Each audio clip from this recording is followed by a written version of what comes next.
Assalamualaikum warahmatullahi wabarakatuh. Selamat malam teman-teman semuanya. Kali ini saya akan membahas tentang pentingnya menjaga kesehatan mental. Kenapa kesehatan mental sangat penting?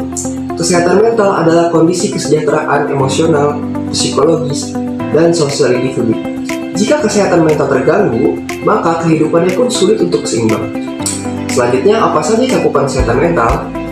Kesehatan mental ini mencakup kemampuan seorang untuk mengelola stres, menjalin hubungan yang sehat, beradaptasi dengan perubahan kehidupan, serta merasakan, memahami, dan mengatasi emosi.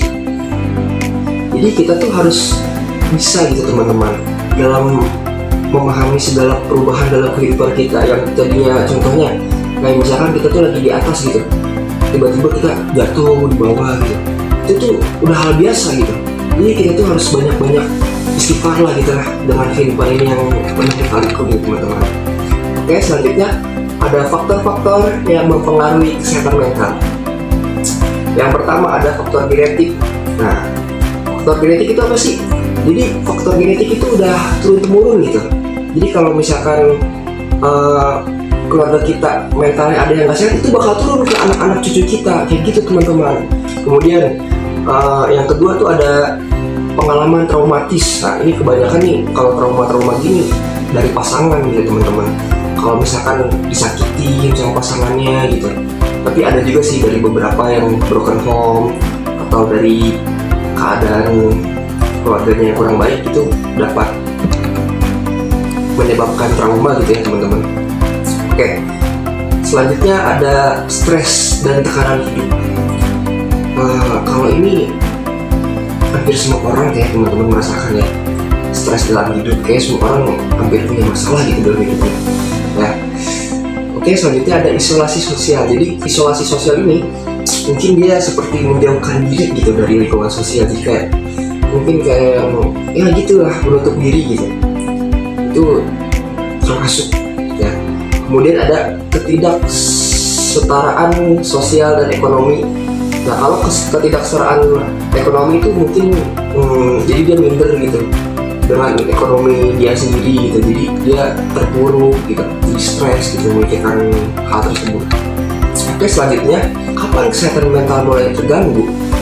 Yang pertama, merasa ketakutan atau khawatir yang berlebihan gitu.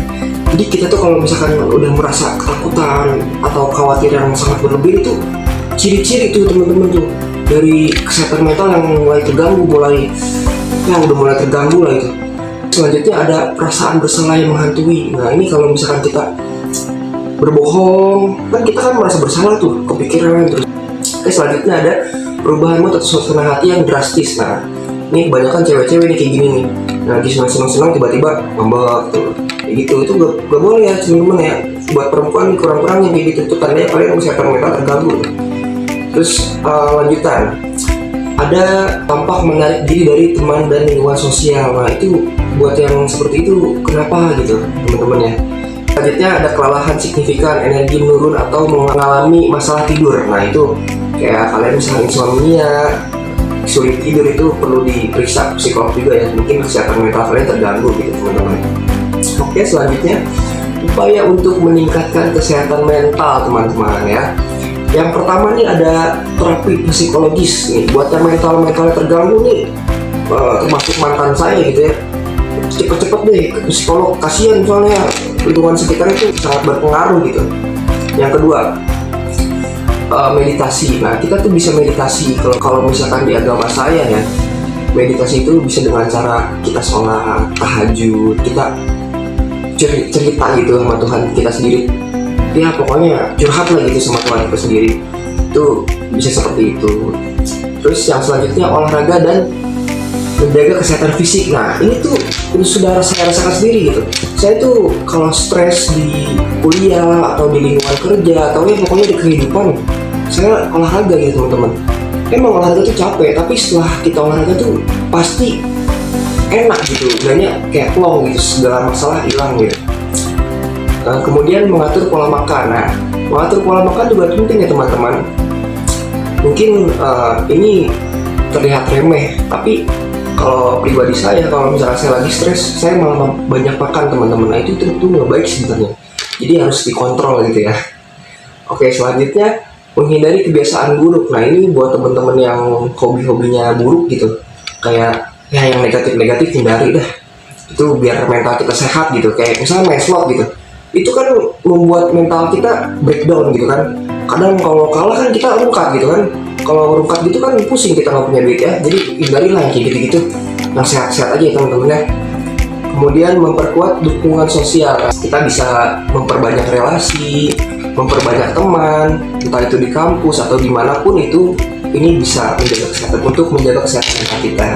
Kemudian tidur yang cukup. Nah, ini buat teman-teman yang hobinya begadang, kurang-kurangin ya teman-teman ya. Kalian kan yang muslim kan pada sholat subuh gitu kan. Jadi, aduh, jangan begadang deh, ntar subuhnya kesiangan gitu kan. Karena ini nggak baik juga gitu kalau sering begadang, ke mental kita berpengaruh gitu. Ya, kemudian mengembangkan keterampilan. Nah, ini mengembangkan keterampilan pasti semua orang tuh punya keterampilannya masing-masing gitu. Jadi punya bakat lah gitu. Jadi kalau misalkan bakatnya ngegambar gitu, kembangin di situ, jangan main TikTok, scroll TikTok terus ngebah. Kalau enggak, lu kurang-kurangin teman-teman ya. Oke, lanjut. Peran dukungan sosial. Memiliki support system yang kuat dapat memberikan dorongan, harapan, dan rasa pemberdayaan, bahkan dapat membantu mencegah atau mengurangi efek penyakit mental. Nah, support system itu nggak selalu harus tentang pacar gitu. Itu bisa teman, bisa sahabat, bisa teman-teman kampus, bisa keluarga kita sendiri gitu ya teman-teman. Kita tuh perlu kadang seperti itu. Kita perlu ngobrol dengan keluarga kita, perlu bersosialisasi dengan lingkungan kampus kita. Jadi kalau misalkan kita lagi stres banget nih, kita bisa lah kita healing gitu. Kayak kemarin kan kita jalan-jalan gitu teman-teman ya ke villa ya. Ya kayak gitu contohnya. Oke, mari menjaga kesehatan mental dan fisik Anda mulai dari sekarang. Terima kasih.